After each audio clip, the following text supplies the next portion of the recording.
The problem is the campaign is running at the peak time. So a lot of people are not coming into converting because of the campaign. They're coming in because they just got engaged and they already knew about the knot.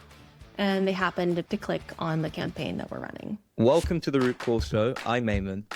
Every major business outcome has an official explanation, and that explanation is usually clean and confident, and almost always incomplete.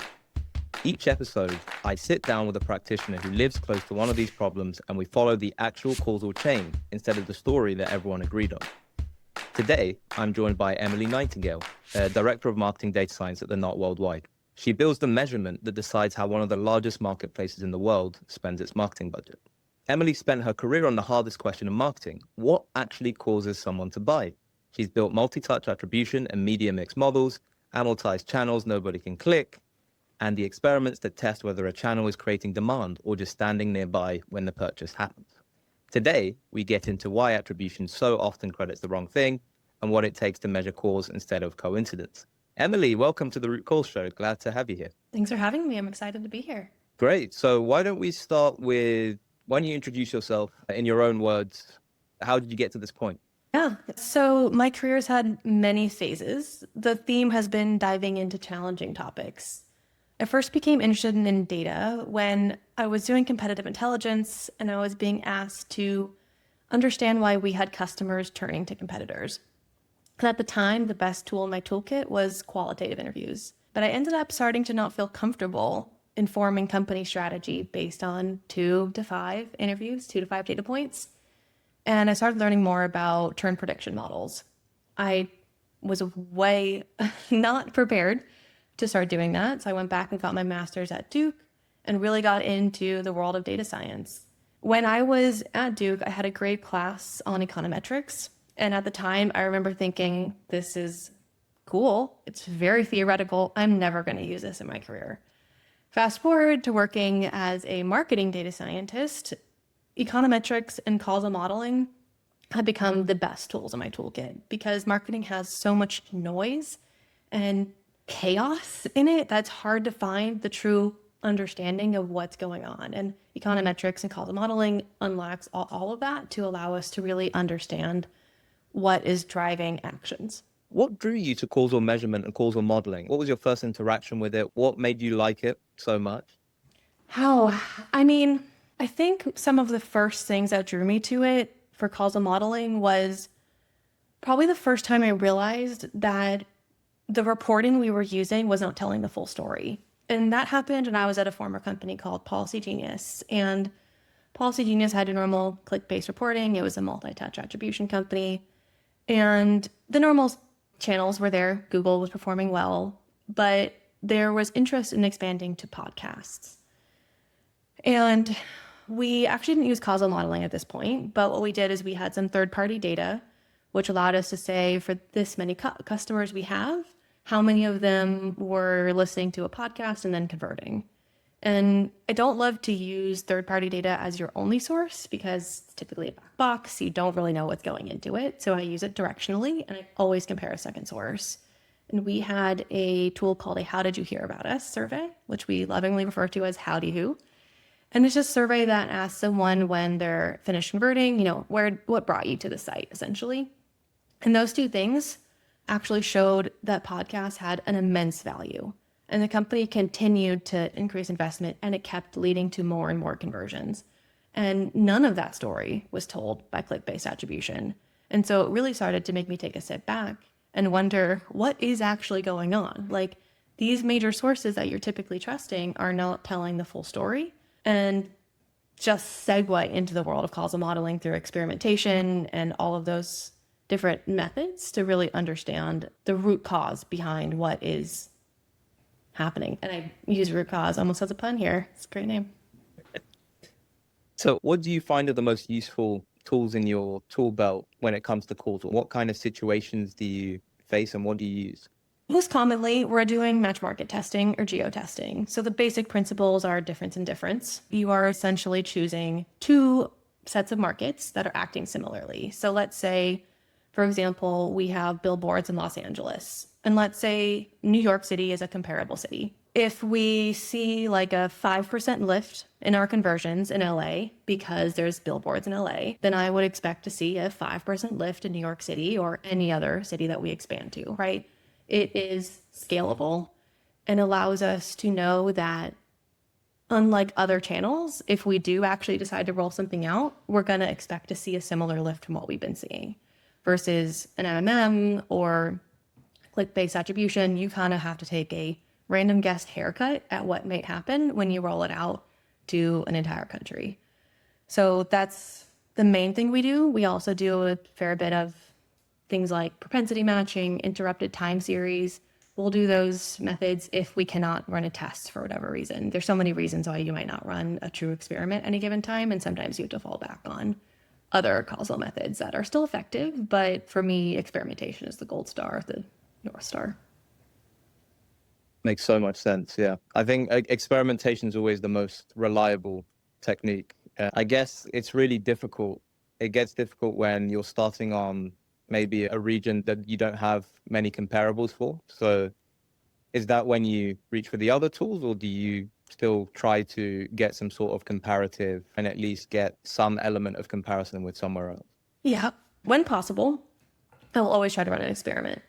The reasons we don't run experiments are typically experiments take significant time and effort to run.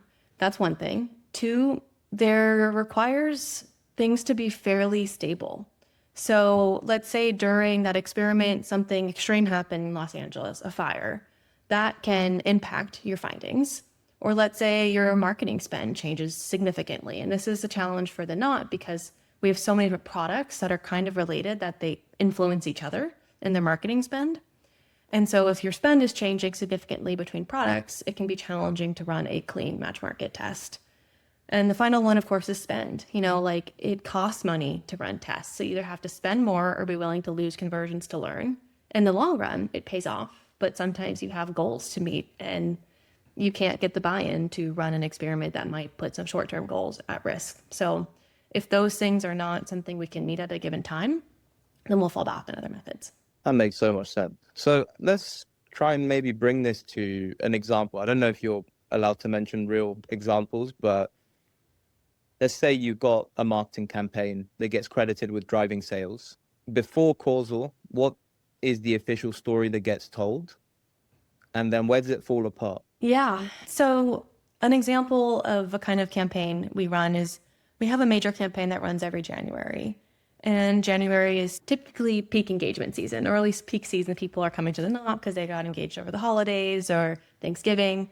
And so that campaign, when you just look at traditional methods, it makes it look like the campaign is phenomenal. And the campaign is a great campaign. The problem is the campaign is running at the peak time. So a lot of people are not coming in and converting because of the campaign. They're coming in because they just got engaged and they already knew about the knot.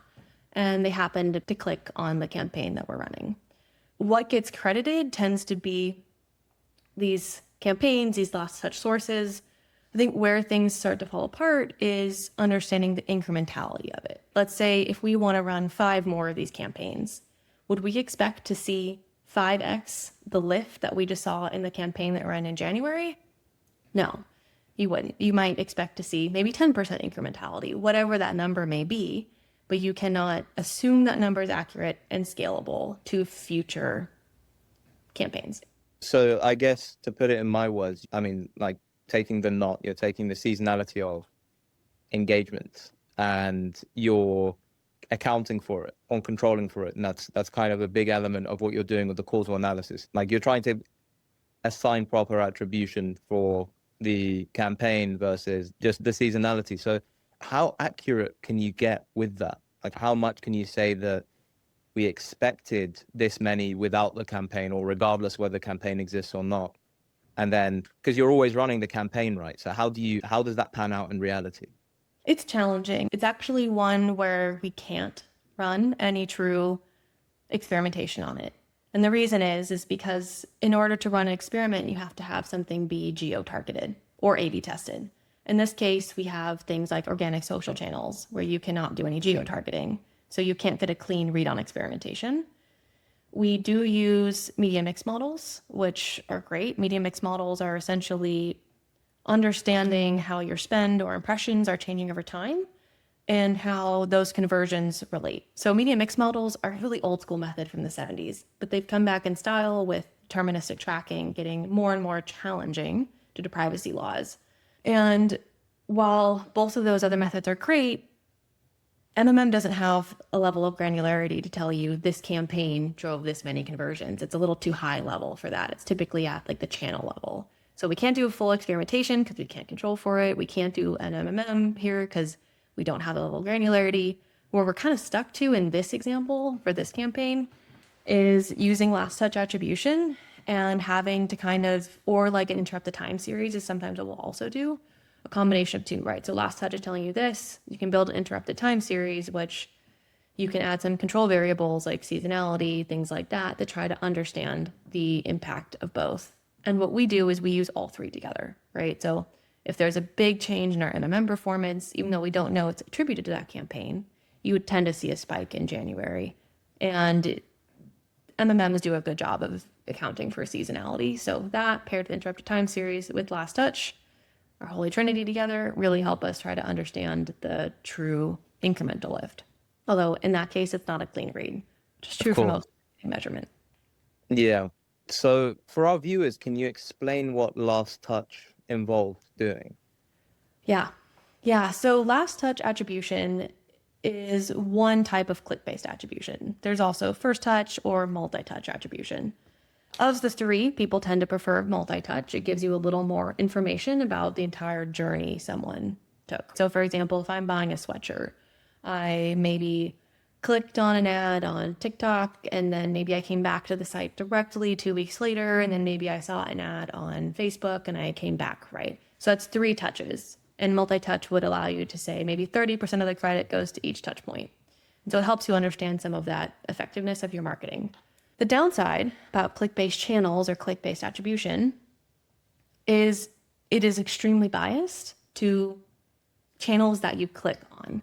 So this means that channels like search engines seem to be extremely effective in click-based attribution, whereas social channels or brand channels or anything like a podcast, a billboard, CTV, none of that is included in your click-based, right? You are completely blind. And in fact, your down funnel channels like paid search is often taking credit for a lot of those, because let's say I saw a billboard, I decided to come to site, but the way I came to site is by searching it and clicking on an ad, right? It looks like the ad from paid search drove me, but really it was the billboard.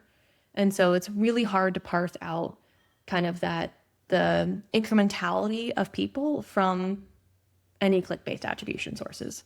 I think that was a great explanation. Thank you.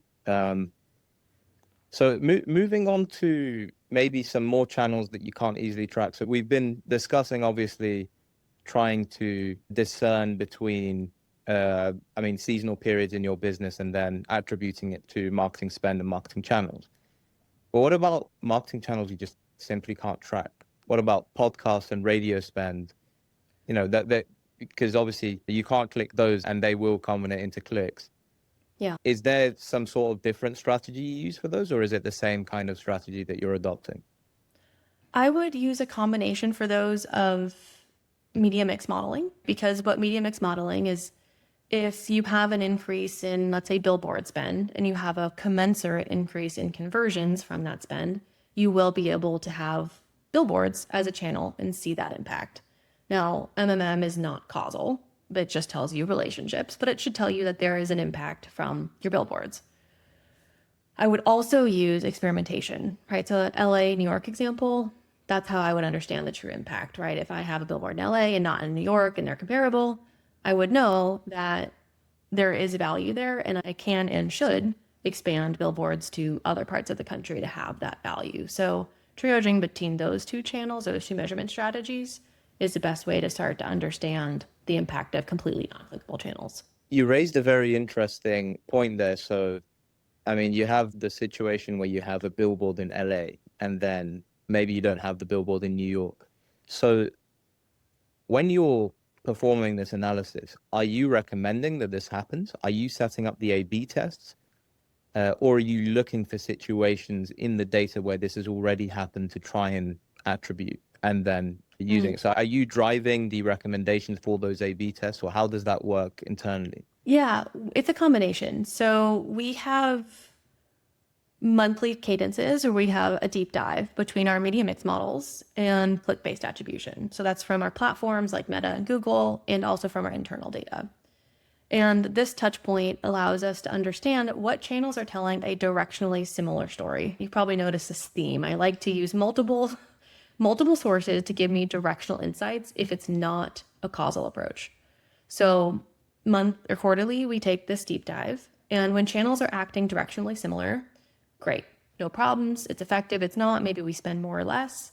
Now, when they tell very different stories, so let's say it's extremely successful in MMM and not at all successful in last touch, we try to explain it. Does it make sense? Is there a reason why one may be showing better than the other? Like, is it a billboard and it's not clickable? Great. No problem that those two are different. But if those don't make sense and are actually conflicting with each other, then those are opportunities for experimentation. And that's what we'll add into the next quarter of priorities for experimenting. And then any findings from those experiments get fed into our MMM to help improve those MMM priors and MMM performance. So we have that regular updates over time. So that's one side. I will say on the flip side, like I work with fantastic marketing partners, and they are also on the same time always thinking of new things they want to test, new things they want to do. So our experimentation roadmap is driven in collaboration between both sides, driving what that looks like each quarter. That's, again, a great segue to a point I wanted to raise at the end, where you mentioned you have some great marketing partners. And I wanted to really touch on the culture that you have in place in the Knot to, like, what enables you to be effective in your work? Because I mean, I've seen a lot of organizations where you can give answers, and if the stakeholders don't accept those answers for whatever reason it is, they'll go with their gut feel. So what kind of, I guess what I'm asking is, what kind of culture do you have in the Knot? Like, how do you enable this really nice feedback loop? And how do you get those stakeholders to trust the results that you've got going on? And was trust earned, or did it start from a certain point? I would say it's a combination. Definitely earned over time, right? We will do things like when we first built our MMM, we wanted marketing to use it, right? And they're interested in using it, but sometimes it tells different stories. So we started running experiments to actually prove out, was the ROAS we're seeing in an MMM, for example, did we find that elsewhere? So that's one way, is like building the trust through continuing to prove to them that the models we have or the analysis we have are holding up. I would say part of it too is just working at a data-driven culture. Leadership expects there to be data behind any of the findings. There's always some room for instincts, because marketing measurement is never clean. You always have to layer the art on with the science, but there is an expectation that any large initiative that's being done has data in it. And I think it's also continued education. So not just earning their trust over time, but continuing to get them in the weeds of what's going on. And my team in particular, most were former marketers who turned into data scientists. So they have the experience of being in there. They know what it's like to be in platforms. They know the struggles and the day-to-day demands of being a marketer, and they're really able to connect with the marketers, and the marketers have an eagerness to learn. And so I think it's a combination of all these three things together that make it such a collaborative, productive relationship. Absolutely. And on that last point, I think for me, it's the most important one, that you can speak the stakeholders' language in whatever kind of situation. If you have the same experience and they can relate to you, I find personally that they're a lot more open to hearing these suggestions and understanding that you've got a similar perspective to them, but you've kind of opened it up to a new way of working that may be more efficient for them, instead of coming from a point where maybe they might think that you don't understand what they're going through or what's going on in their head. So I think that's super important. So what about, have you had cases where this isn't the case, and how do you end up building trust? So, I mean, I understand in your current situation, you've got the marketers and your team are former marketers, or some of them at least, and you've built that good rapport.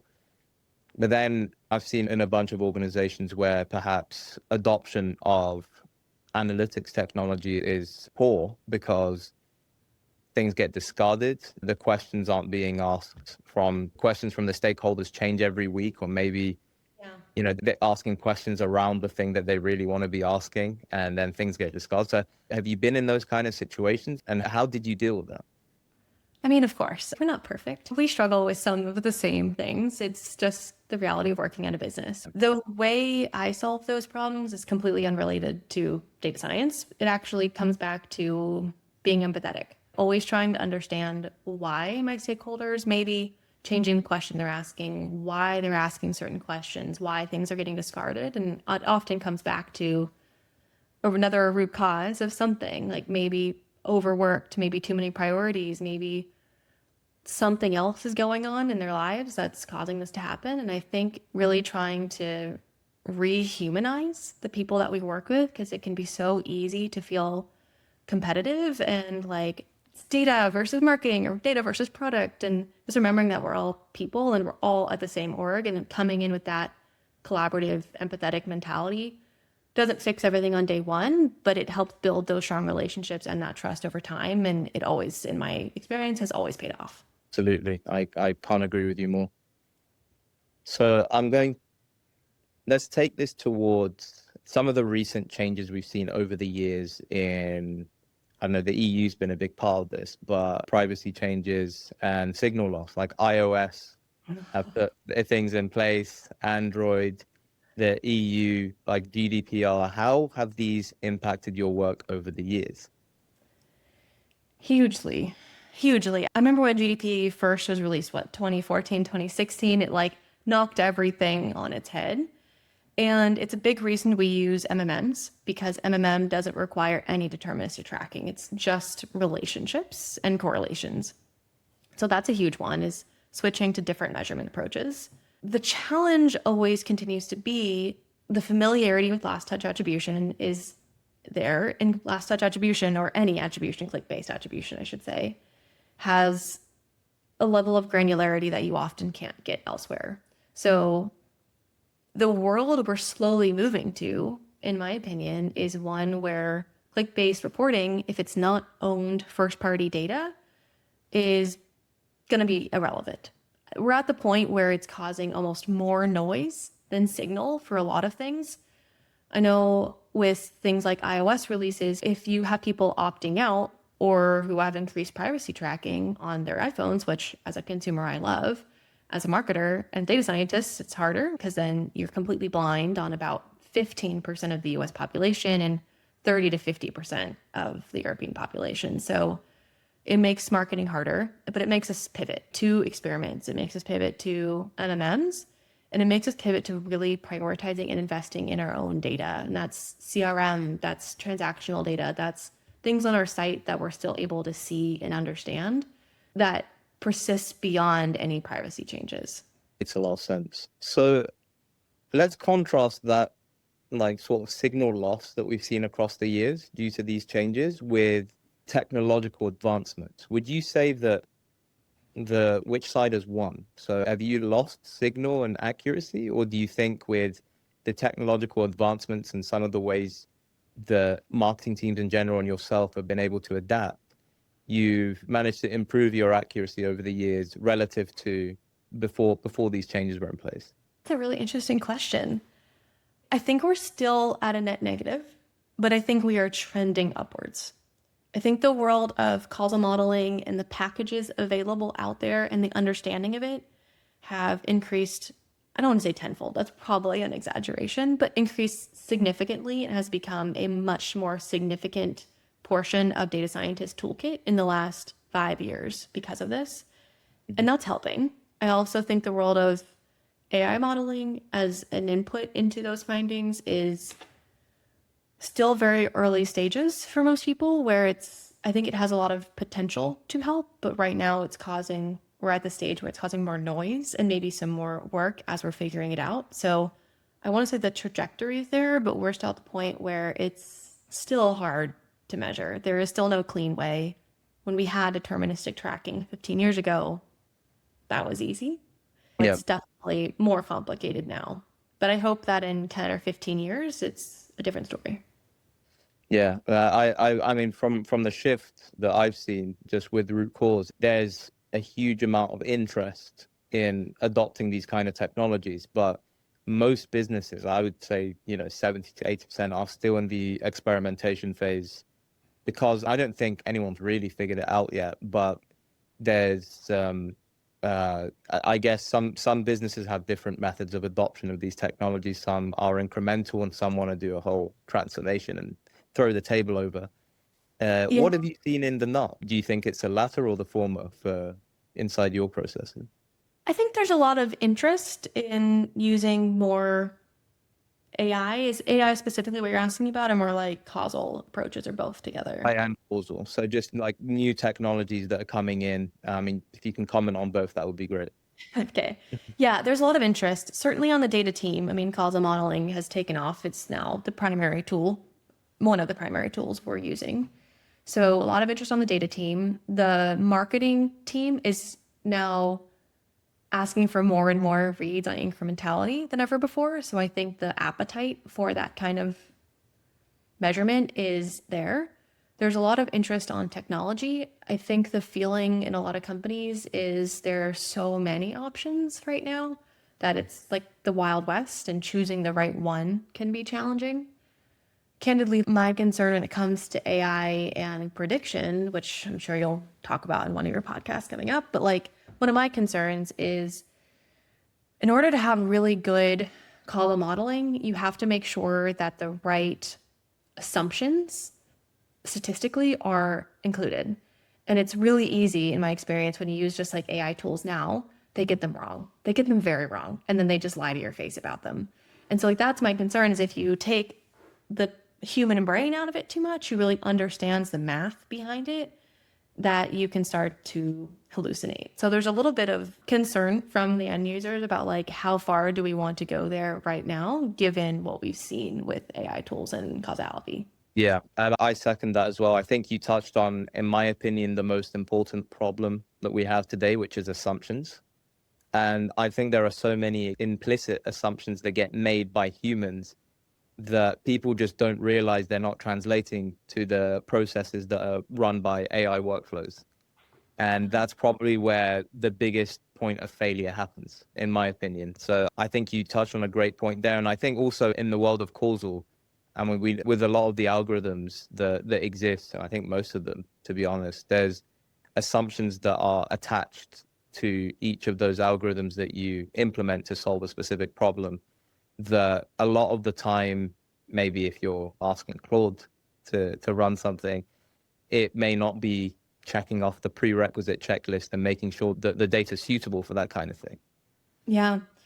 And even the things that we don't think to tell the model, things like product changes or marketing efforts that may have changed things, or marketing spend dollars that may have impacted your historical data that you would never think to have to tell a model to know, but critically impacts how incremental or how, I don't know, I guess how trustworthy that number is. Like, is it actually incremental or not? Because if you don't have the right assumptions, your output is not actually something that will translate. Yeah, but it will look real, of course. Exactly. And then you'll spend money. It's like the click-based problem, right? You start to put a lot of trust into something that's telling you the wrong story. Yep. So before we close, I have a few questions. If you could get one clean causal answer instantly with no caveats, and we've been talking about how messy marketing attribution is, and we could probably go for hours talking about how multi-layered and how deep of a rabbit hole it is. But if you could get one answer for a marketing question, what would you ask?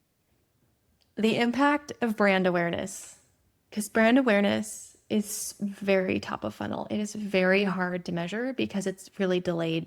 Like brand awareness often is paying off, especially at something like, the knot where it's weddings, they're big, they're typically, it's not like buying a shoe, right? The lifespan is much longer. Your brand awareness campaigns are paying off 1 to 2 years later. And any measurement approach that we have right now cannot account for that time lag. It's too long. There's too much noise. Too many things happen in the time when someone saw that brand awareness ad to when they're actually converting a year later. That's what I would love to know, because it's something that we know is valuable, And there's some great case studies around like Nike who have switched to doing more brand awareness spend, and it's paid off. Everyone knows Nike, right? And so I think that there's a lot of theoretical understanding about brand awareness, but it's hard to prove it when you have leadership that says, hey, we only have this much budget. We want to spend it on the things that we know are going to pay off. It's hard to say this will pay off for you in this much time period and by X amount. Yeah. And I mean, I think from the perspective of technical founders of startups as well, I think often that they miss this huge impact because it's not easy to measure. So there's a lot of time where you're supposed to build up brand awareness over years. And it's something that you build incrementally and you tell a story. And I think there's often many cases where it's just not accounted for because you don't get a instant gratification, but also you don't get any signal from it. Like it's really hard to attribute anything to it unless you're going the anecdotal route of talking to people on the street, which, as you mentioned at the beginning, is at one point it starts to become too expensive and time consuming to run interviews and get the information that way. So 2 questions.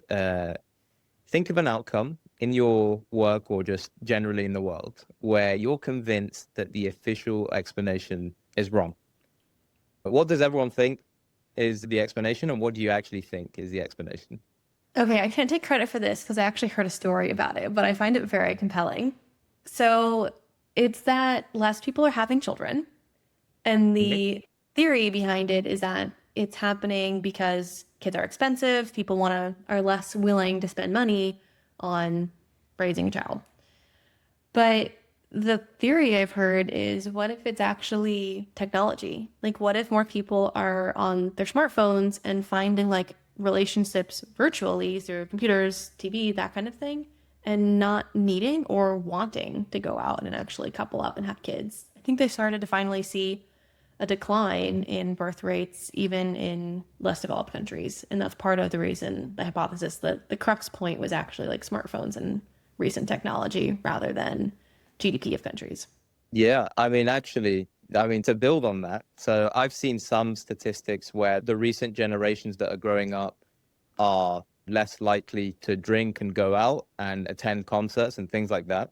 And I think there is probably some relation to what you're saying there, that technology has a huge impact on that. And it's also causing them to not need human relationships as much or not require it. So I see where you're thinking there. I agree to a large degree.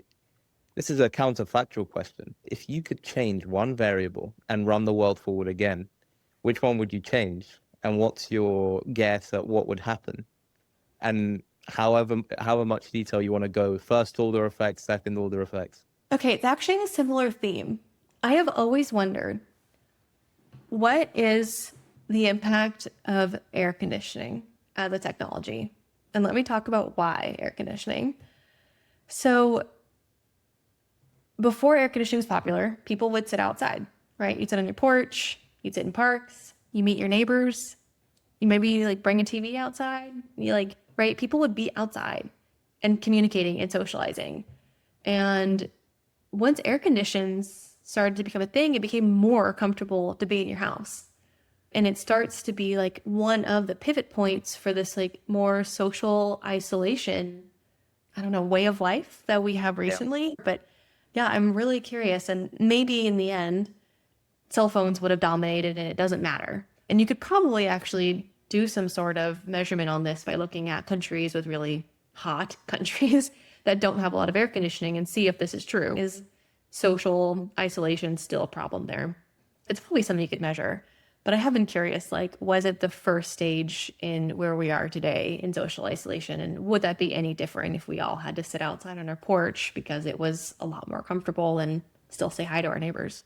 Yeah, I mean, I don't know if you've been looking at the news with the UK and Europe and the heat waves that have been going on. We're all sweltering over here. So I'm based in London. And we're all sweltering hot, no ACs. People are still staying inside to some degree. I think there's a mix. We have some people who just forced to sit outside because inside houses is way too hot. Yeah. But I think to a large degree, you're right that it is smartphones that that forcing people to not go out. But some people are just forced to go out. They can't live inside their homes, especially in France. I don't know if you've seen what's been going on there. It's carnage. Yeah. Second order effects would definitely be increased heat related deaths around the world if there was no air conditioning. That would be a very bad one. And we've seen that unfortunately play out across Europe this year. So let's hope they get their ACs in as soon as possible. Yeah. But anyway, Emily, I really enjoyed this conversation. Thank you for being so precise and explaining things so well about something that a lot of people just hand wave. For everyone listening, the thing I'm taking away from today is it's a rabbit hole, marketing and marketing attribution. And Emily, rightly so, when there aren't causal tools available in her tool belt, she's using a variety of approaches to get some directional accuracy and to cross-reference essentially across multiple different techniques. And a really big element of being able to implement these strategies and use causality and use these advanced techniques is actually the human side. And I think a lot more businesses need to think about this, where being able to relate to the people who will be executing on these insights and working with them really closely to make sure that the efforts of the analytics just aren't wasted and they're being believed and trusted. If this was useful, share it with someone on your data or analytics team or that's had to defend a number they didn't fully trust. And if you'd like to come on the show, the link will be in the description or in the comments, wherever social platform you're seeing this on. I'm Eamon, this is the Root Cause Show, and we'll see you in the next episode.